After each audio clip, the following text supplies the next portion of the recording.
안녕하세요. 절약해서 주식 사 모으는 30대 자영업자 남편입니다.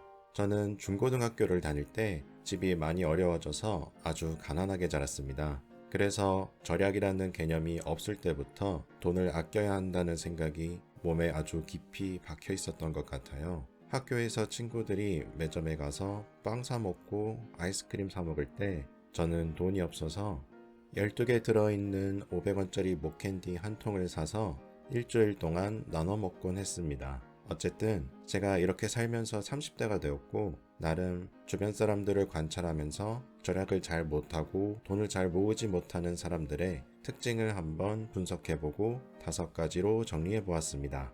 첫 번째로는 절약의 기준이 얼마를 썼는지가 아니라 내가 얼마나 참았는지가 기준이 되어 있습니다. 예를 들면요. 30만원짜리 코트를 사고 싶었는데 아울렛에서 15만원짜리를 샀다고 하면 15만원을 아낀 거라고 생각합니다. 그럼 이게 절약한 건가요?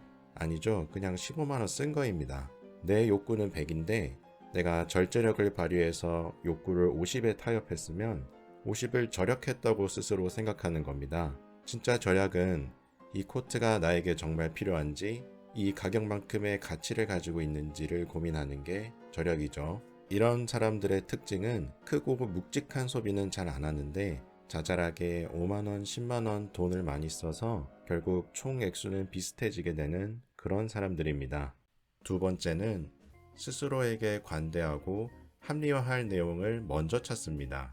이런 사람들은 가계부를 쓰더라도 잘 절약하지 못합니다. 왜냐하면 예를 들어서 가계부를 써봤더니 내가 이번 달 외식을 너무 많이 한 걸로 확인이 됐다고 해볼게요. 그러면 합리적으로 생각해서 다음 달부터 외식을 줄일 수 있는 액션 플랜을 짜야 하는데 외식을 많이 할 수밖에 없는 이유를 먼저 떠올립니다. 오랜만에 친구를 만날 일이 많았다던가 할인을 해서 샀으니 괜찮다라고 생각합니다. 만약 내고왕을 보고 하겐다즈 파인트 3통을 할인해서 싸게 샀다고 해봅시다. 그럼 할인했으니 괜찮은 건가요? 아니죠. 그냥 아이스크림을 사는데 초과 지출을 한 거죠. 이건 사실 제 얘기입니다. 저는 아이스크림을 정말 좋아해서 하겐다즈 파인트 한 통을 앉은 자리에서 다 먹을 수 있어요. 아무튼 합리화를 하지 말고 반성을 해야 합니다. 저는 아이스크림에 유독 관대한 사람입니다. 반성하겠습니다. 세 번째는 욕구를 잘 참지 못하고 참더라도 잊지 못하는 사람입니다. 사고 싶은 게 있거나 먹고 싶은 게 생기면 그걸 까먹지를 않고 마음 한켠에 계속 쌓아둡니다. 그리고 언젠가는 그것을 꼭 소비하려고 합니다. 이건 제 아내의 얘기인데요. 만약에 떡볶이를 먹고 싶다고 하면 계속 그 욕구가 쌓여 있고 도무지 사라지지가 않습니다. 계속 떡볶이 하다 보면 어느 날 한 번은 시켜 먹게 되는데 만약 원하던 떡볶이 맛이 아니라면 그 욕구가 계속 사라지지 않습니다. 그러면 또다시 집에서 직접 해먹거나 새로운 떡볶이집을 찾아 떠나던가 해서 매몰 비용이 점점 쌓여가서 결국 낭비로 이어지는 케이스입니다. 네 번째 특징은 보상 심리가 굉장히 강한 사람들입니다. 이런 사람들의 특징이 뭐냐면 돈을 모아서 낭비를 합니다. 예를 들면 애플워치가 사고 싶은 사람이 있다고 해볼게요. 하지만 애플워치가 굳이 정말로 필요한 경우는 많지 않죠. 없어도 되는 거 본인도 알고 주변 사람도 다 알아요. 그런데 어떤 이유에서든 사고는 싶으니까 돈을 모읍니다. 차곡차곡 잘 모아요. 신기하게도 잘 모읍니다. 그리고 결국에는 사요. 사실 이렇게 대체재가 많은 물건은 안 사는 게 절약이죠. 그리고 꼭 소비를 참는 게 아니더라도 예를 들어 자격증 시험이나 토익 시험 준비를 하기 위해서 빡세게 몇 달 공부한다고 하면 그 힘들었던 기간을 기회비용으로 평가합니다.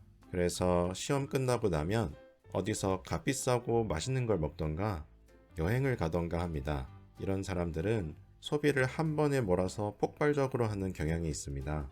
그래도 모으면서 인내는 할 줄 아는 사람이라 방향만 잘 바뀐다면 절약을 잘하게 될 가능성이 있는 사람들이지요. 마지막 5번째 특징은 힘든 일은 미루고 바쁘다고 핑계를 대는 것입니다. 제 생각에는 가장 위험한 유형인데요. 절약도 그렇지만 조금 넓게 보면 재테크라는 것 자체가 공부를 좀 해야 하는 영역입니다. 당장 쇼핑하는 것만 생각해봐도 조금이라도 더 싸게 사려면 리서치를 해야 하고 투자를 하려고 해도 이것저것 비교하고 경험을 쌓아야 하는데 이런 데 시간 쓰는 것을 좋아하지 않습니다. 핑계가 많은 사람들은 가만히 살펴보면 그 시간을 또 다른 생산적인 일로 채우는 것 같지도 않아요. 그 시간은 보통 편한 일 또는 즉각적으로 만족을 얻을 수 있는 일들로 채워집니다. 그런 편함과 만족은 돈을 주고 사는 거고요. 제 생각에는 꽤 비싸게 사는 것 같습니다. 물론 사람마다 우선순위가 다른 거겠죠. 제 경우에는 조금 더 먼 미래에 편하게 사는 것이 중요하기 때문에 지금 절약하고 투자하면서 빌드업을 하는 거고요. 그래서 저한테는 절약이나 투자 공부가 우선순위가 매우 높습니다. 이렇게 절약을 잘 못하는 사람들의 5가지 특징에 대해서 한번 이야기해 보았습니다.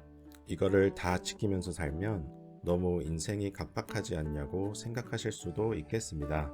하지만 저는 절약이 크게 힘들지 않아요. 제가 살아온 환경이나 타고난 성격도 어느 정도 작용하는 것 같습니다.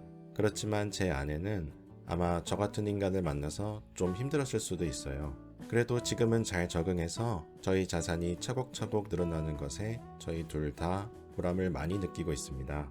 그리고 편안한 미래를 꿈꾸면서 행복하게 잠들 수 있어요.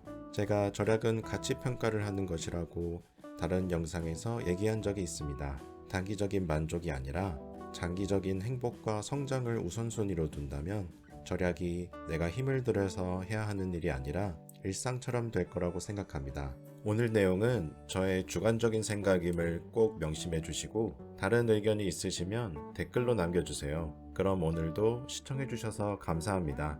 행복한 하루 되세요.